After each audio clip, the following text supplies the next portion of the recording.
आप देख रहे हैं प्रवासी संदेश।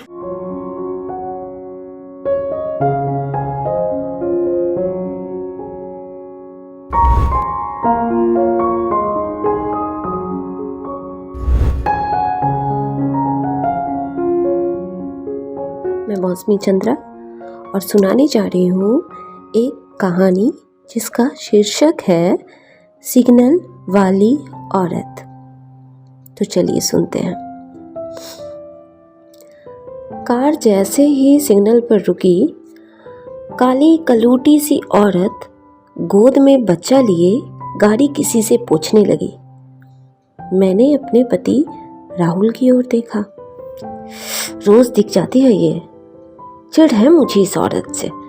आशानुरूप राहुल का बड़बड़ाना चालू। तो तुम इतना ओवर रिएक्ट क्यों करते हो? वो अपना काम ही तो कर रही है और तुमने तो इसे आज तक कभी पूछने भी ना दी अपनी कार, फिर इतना गुस्सा क्यों? मेरे ये कहते ही झुंझला कर बोला, मैं और इसे छूने दो अपनी गाड़ी? बिल्कुल भी नहीं, मुझे तो ये बड़ी पहुंची हुई चीज लगती है। पहुंची हुई चीज मतलब? मैंने चौंक कर पूछा। हाँ, कभी गौर किया है तुमने ये खुद कितनी बदसूरत है, पर इसके दोनों बच्चों को देखो, गोरे चिट्टे, भले घर के बच्चे लगते हैं। इसकी बेटी को देखो, दूध जैसी सफेद, भक भक गोरी। बताओ कैसे? या तो ये किसी और के बच्चे लेकर भीख मांगने का काम करती है या पक्का चरित्रहीन है। तब भी अब राहुल की बात सुनकर तो मुझे बहुत जोर से गुस्सा आ गया था। कुछ भी, अपने दिमाग का कचरा साफ करो राहुल। ये काली हो सकती है तो पति गोरा होगा, उस पर गई होगी बच्ची। चरित्रहीन होती तो गाड़ी किसी से साफ करती क्या? अब हटाओ ये सब, देखो सिग्नल खुल गई है, चलो चलो गाड़ी आगे बढ़ाओ। मैंने बात बदल दी। इस बात के 2 हफ्ते बाद ही एक शाम मैं और राहुल ऑफिस से लौट रहे थे। जबरदस्त ट्रैफिक था, टू टा चीपा पूरा चालू। राहुल ने शॉर्टकट लिया। रास्ता शहर की डोम टोली से होकर था। मन तो नहीं था उधर से जाने का, पर मजबूरी थी। पतली गली, दोनों ओर बांस की पत्तियां, फूस, प्लास्टिक से बने बेतरतीब से घर। अचानक कार सड़क के बीचों बीच बने मेन होल से टकराई और भड़ाक करके रुक गई। ओह, राहुल ने उतर कर देखा। अगला टायर धंसा पड़ा था। हो गई छुट्टी, मुझे तो टायर बदलनी भी नहीं आती, अब क्या करूं? राहुल परेशान होकर मेरी ओर देखने लगा। मैं भी नीचे उतर आई और इधर उधर देखने लगी। तभी आगे की झोपड़ी से, जो थोड़ी दूर पे थी, किसी की आवाज आई। क्या हुआ साहब, पंक्चर हो गया क्या? देखा तो एक आदमी जमीन पर बैठा टोकरी बिन रहा था। उल्टे तवे सा काला, बहुत ज्यादा दुबला पतला और एक पैर सूखा हुआ, लकवाग्रस्त। पास ही नीचे मिट्टी के बर्तन से एक 3-4 साल की बच्ची खेल रही थी। मुझे उस बच्ची का चेहरा देखा देखा सा लगा। कहाँ देखा था पर याद नहीं आया। राहुल ने उसे देखकर अनसुना कर दिया।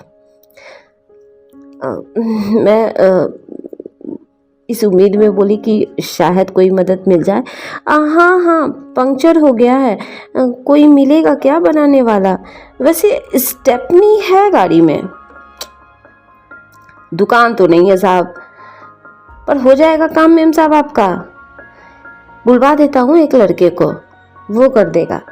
उसकी बात सुनकर मुझे थोड़ी राहत मिली। प्लीज़ बुला दीजिए ना। मेरे बोलते ही उसने जोर से आवाज़ लगाई। ओ झुमरी, ओ झुमरी सुन, छोटू को बुला के ले आ, साहब लोगों की गाड़ी रुकी पड़ी है।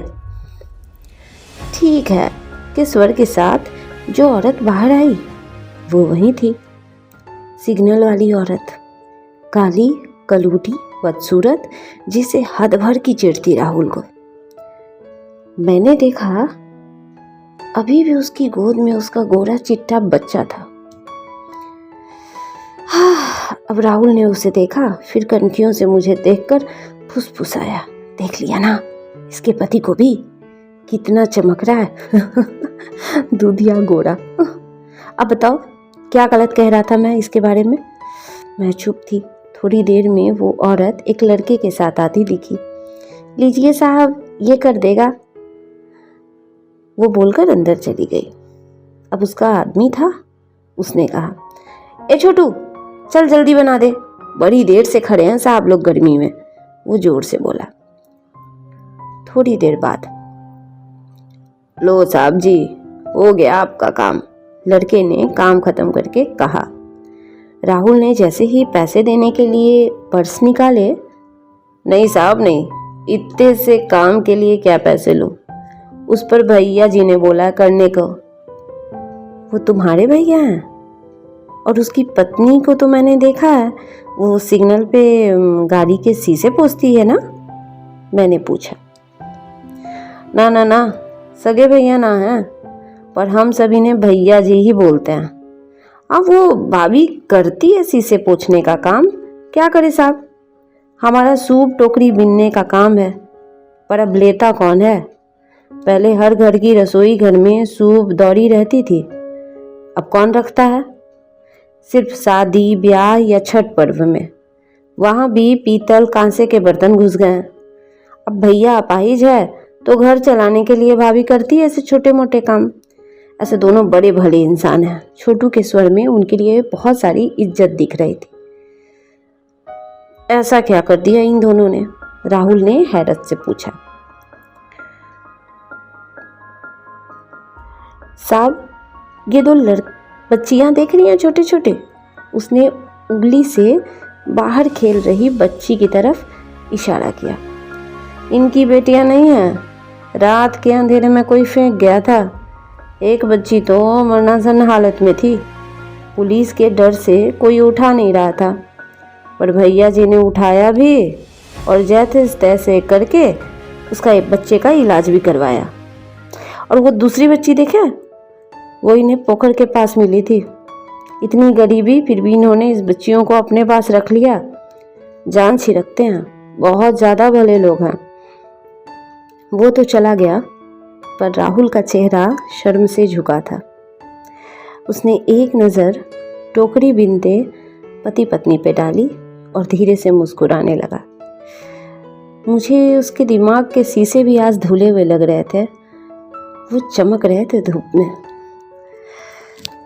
तो कहानी खत्म, पैसा हजम।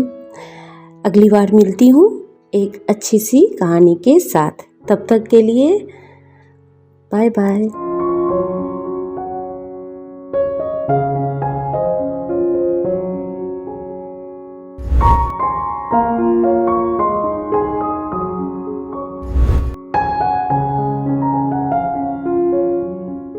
प्रवासी संदेश को लाइक करें, शेयर करें, कमेंट करें, सब्सक्राइब करें और बेल आइकन जरूर दबाएं।